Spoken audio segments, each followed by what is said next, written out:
Le Zoom Echo, c'est maintenant avec vous, Jean-Philippe Ballas. Et Apple qui cherche à entretenir la flamme, Anne-Laure Jumet. Son PDG, Tim Cook, vient d'annoncer de grands projets pour 2014. Oui, dans un mail adressé à ses salariés pour leur souhaiter de bonnes vacances de fin d'année, Tim Cook parle de big plans, de grands projets donc pour l'an prochain. Nous sommes sûrs que les consommateurs vont adorer ces innovations, poursuit le patron d'Apple, sans en dire plus bien évidemment. C'est la stratégie de la marque à la pomme de faire monter le désir et de laisser s'emballer la machine. Et de fait, les rumeurs sont allées bon train cette semaine. Alors de quoi parle-t-on précisément ? Eh bien d'abord, de la montre connectée, l'iWatch. Ce n'est pas une nouveauté, On des en parle concurrents. depuis un moment. Exactement, des concurrents comme Samsung en commercialisent déjà. Mais ce n'est pas encore un succès, alors Apple pourrait avancer ses pions en proposant un produit qui tranche par son design, ses fonctionnalités.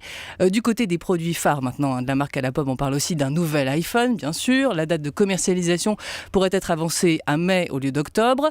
Alors l'écran de cet iPhone 6 serait plus grand qu'aujourd'hui.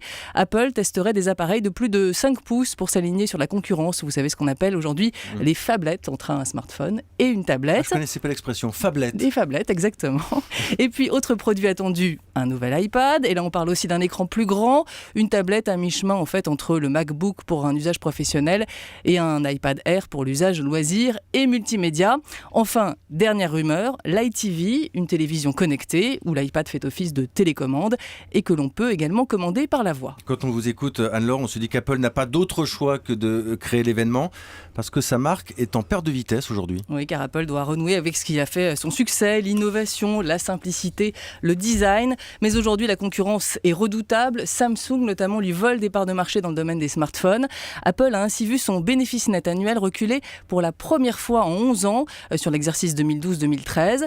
Bon, il y a quand même quelques signaux positifs. En octobre, les ventes d'iPhone 5S et 5C ont bien marché. Et l'accord tout récemment signé avec l'opérateur China Mobile, le plus grand réseau mobile au monde, pourrait lui rapporter des milliards de dollars de chiffre d'affaires supplémentaires. Reste maintenant pour Apple à vraiment frapper fort cette année.